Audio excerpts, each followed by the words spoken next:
Hi everyone, this is CA Shubhi Agarwal and today I am going to discuss part 2 of the video provisions relating to the advanced tax. Now in part 1 I have told the source, that is income tax PDF. From there only I have taken the material. So let's start further. Payment of advanced tax. Now the advanced tax can be paid by the taxpayer either on his own account or in pursuance of the order of the assessing officer.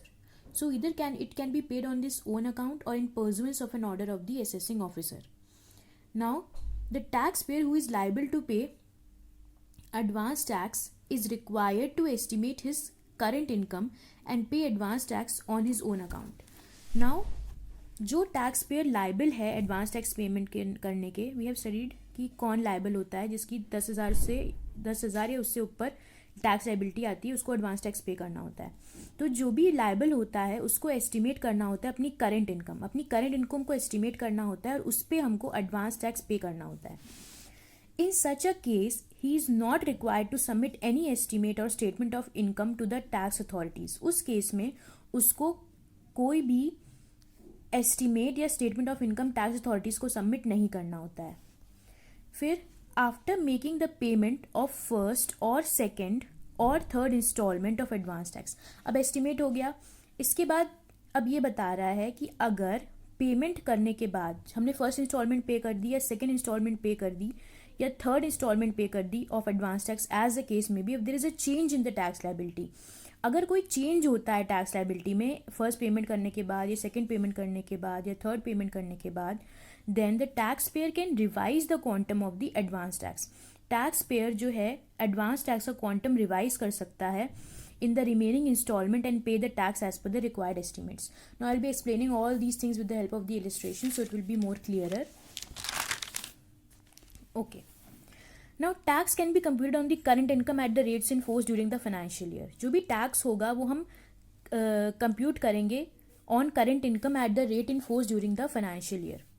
From the tax so computed, tax deducted or collected at source will be deducted and the balance tax payable will be used to compute the advance tax liability. जो भी tax हमने compute किया है उसमें जो भी tax deducted और collected है एट सोर्स उसको हम डिडक्ट करेंगे और जो बैलेंस है उस balance tax payable will be use to compute the advance tax liability. और जो बैलेंस बचेगा वो हम यूज़ करेंगे हमको कितनी एडवांस टैक्स लाइबिलिटी पे करनी है उसके लिए. ये सब मैं इलस्ट्रेशन से भी कराऊंगी तो क्लियर हो जाएगा picture. Also relief of tax allowed under section 90 or 90A or any deduction under 91 or any tax credit allowed to be set off as per section 115JA or section 115JD shall also be deducted while computing the advance tax liability. तो कोई भी relief जो भी allowed होता है 90 और 90A में और एनी डिडक्शन अंडर 91 और any tax credit allowed to be set off as per section 115JA और सेक्शन 115JD उसको भी हम डिडक्ट करेंगे while computing the advance tax liability. 90A वो double tax relief etcetera you will read this section so you will get a better picture. Now let's see one illustration. Mister Raja an architect. Mister Raja एक architect हैं. Estimated tax liability 1 lakh है. He has paid advance tax of 15,000 by 15 June. 15 जून तक उन्होंने 15,000 advance tax पे कर दिया है.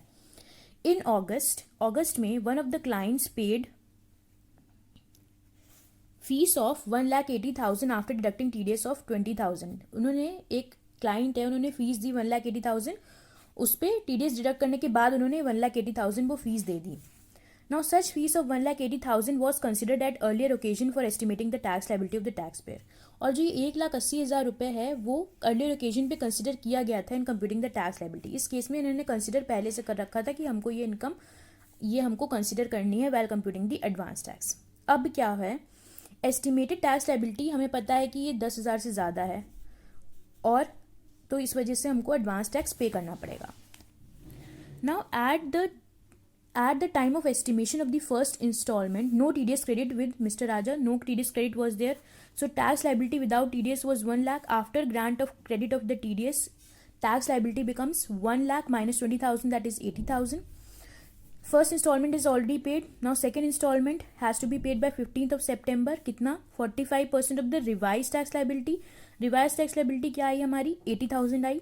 सो 45% of 80,000 that comes out to be 36,000. तो 36,000 इतना हमें पे करना है। अब ऑलरेडी पेड हमने 15,000 ऑलरेडी पे कर चुका है अपनी फर्स्ट इंस्टॉलमेंट में। तो जो बैलेंस आया 36,000 माइनस 15,000 दैट इज़ 21,000, वो हम और पे कर देंगे। अब थर्ड इंस्टॉलमेंट की बारी आती है, वो हमें कब तक पे करना होता है, by 15th of December। Now 75% of estimated tax liability हमें पे करना होता है। एस्टिमेटेड टैक्स लाइबिलिटी हमारी क्या है इस समय, 80,000। So 75% of 80,000 turns out to be 60,000। Already paid is 36,000, so the balance comes out to be 60,000 minus 36,000, that is 24,000. Now comes fourth installment that has to be paid by 15th of March. So 100% of the estimated tax liability. So this comes out to be 80,000 by 15th March. We have already paid how much? 60,000. Now balance, that is 80,000 minus 60,000, that is 20,000 has to be paid. So this is how we break up first installment, second installment, third installment and fourth installment. Now let us consider another case. Now there is Mr. Rana, an engineer. His tax liability is 2 lakh. Now advance tax paid is 30,000 by 15th June.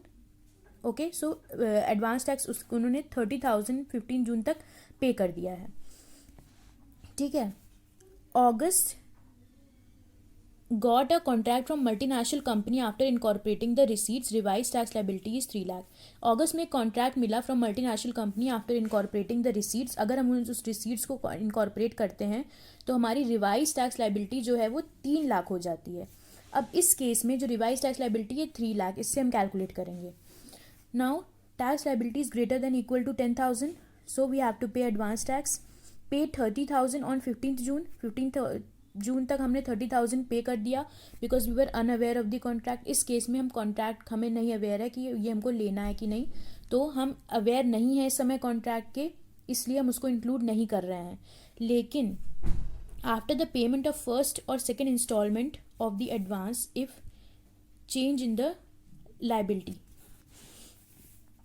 If the tax liability, जो पहले payment के बाद there is a change in the tax liability, क्योंकि हम incorporate कर देंगे क्या, contract from multinational company.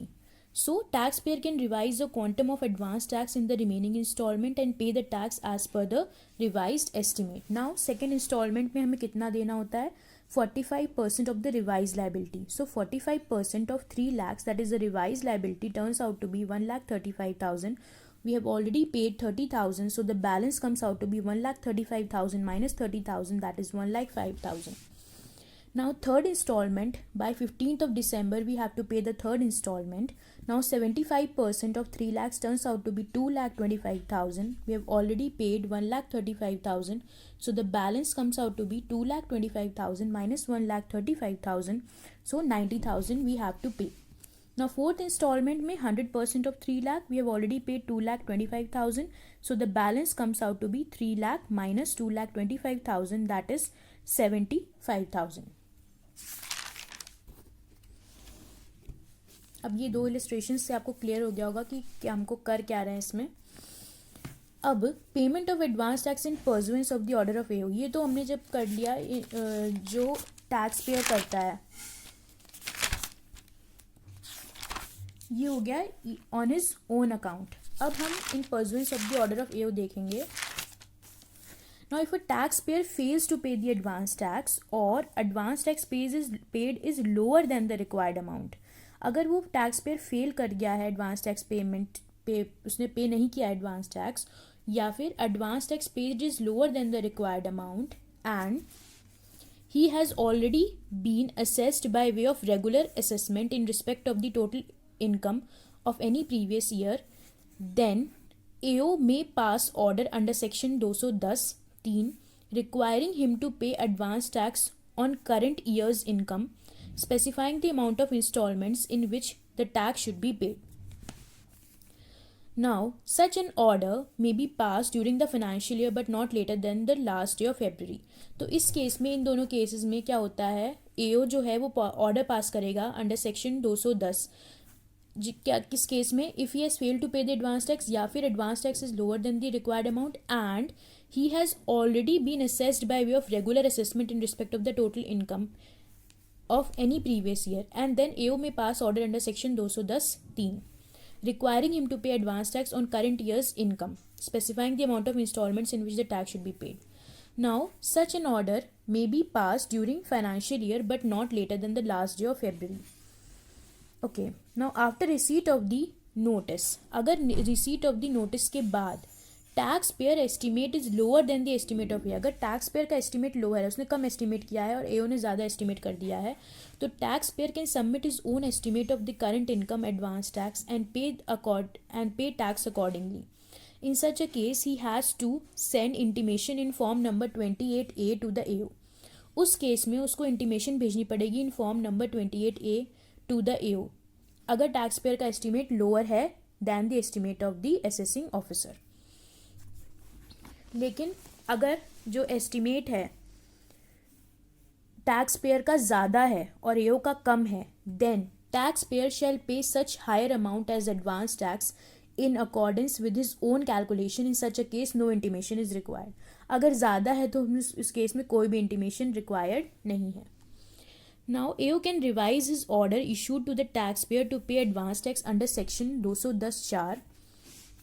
Such revision can be done if subsequent to the passing of an order to pay advance tax but before 1st March of the relevant financial year, a return of income in respect of any later year has been furnished by the taxpayer or any assessment for any later year has been completed at a higher figure.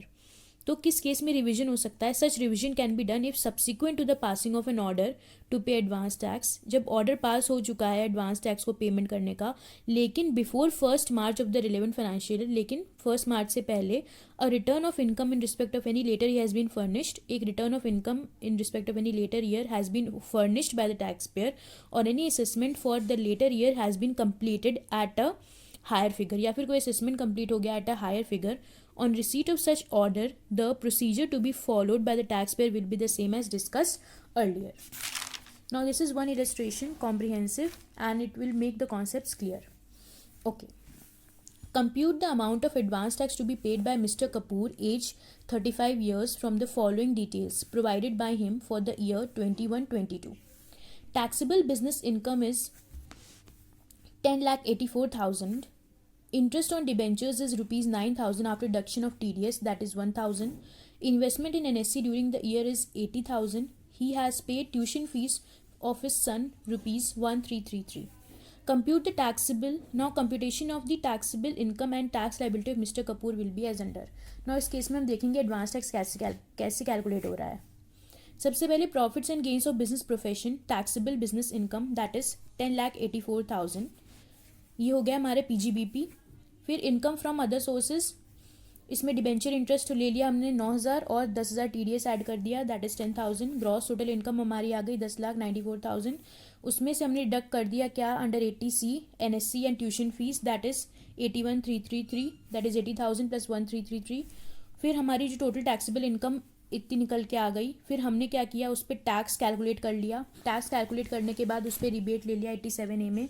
Rebate नहीं मिलेगी इस case में, 5 लाख से ज़्यादा हमारी income हो रही है तो इस केस में हमें रिबेट नहीं मिलेगी, तो नील हो गई. Tax liability after rebate under 87A, जो रिबेट टैक्स लाइबिलिटी रिबेट के बाद टैक्स लाइबिलिटी हमारी इतनी आ गई. हमने HEC ऐड किया 4%, 4,652. फिर टैक्स लाइबिलिटी TDS के पहले हमारी आ गई 120,952, उसमें हमने TDS डिडक्ट कर दिया तो ये हमारा आ गया. हमको एडवांस टैक्स कैलकुलेट करने के लिए TDS डिडक्ट करना पड़ेगा, ठीक है. फिर टैक्स लाइबिलिटी 10,000 से ज़्यादा है तो हम पे करेंगे एडवांस टैक्स. फर्स्ट इंस्टॉलमेंट कितना हो गया, 15% ऑफ 119952, तो हमारा 17,993 आ गया फर्स्ट इंस्टॉलमेंट. सेकेंड इंस्टॉलमेंट में बाय 15 सितंबर 2021 45% देना होता है, तो वो हमने कैलकुलेट कर लिया. बैलेंस फिगर हमने निकाल लिया 53,978 माइनस 17,993, तो ये हमारा बैलेंस फिगर निकल आया. अब थर्ड इंस्टॉलमेंट कब ड्यू है, 15 दिसंबर 2021. कितनी है, 75% of tax liability after TDS, that is 119952, that is equal to 89964. Balance 89964 minus 533.